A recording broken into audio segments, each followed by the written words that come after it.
Hello my dear students, welcome to the online classes of economics. In the last class we have discussed about indifference curve analysis. So today we will discuss about consumer's equilibrium using indifference curve analysis, and this is the last topic of this chapter.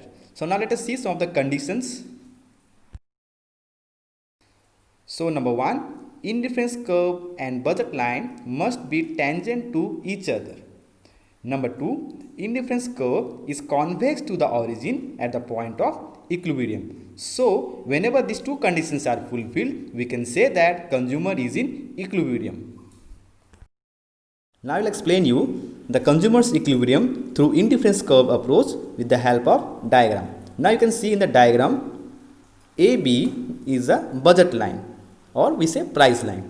Now you can see the various combination on the budget line, that is G, E, F. These are the combination in the budget line. Now the question is where the consumer will be in equilibrium. So as in the condition it is mentioned that indifference curve and budget line are tangent to each other, then only we can say that it is equilibrium point. So you can see point E. In point E there is a tangency between price line and budget line. Now what is tangency?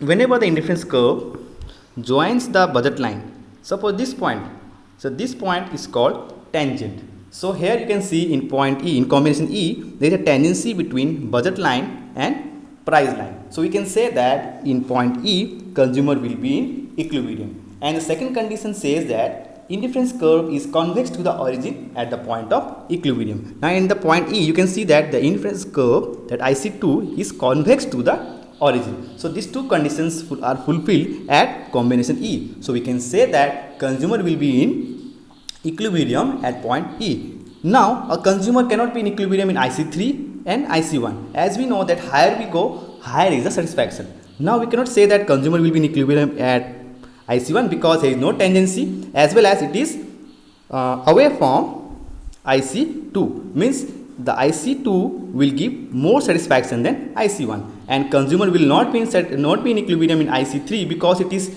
not touching the budget line, as well as it is away from the budget line, means the consumer does not have his income to buy combinations. So we can say that consumer will be in equilibrium only at point E, where there is tangency between budget line and indifference curve. So that's all for today. So this way we complete this chapter.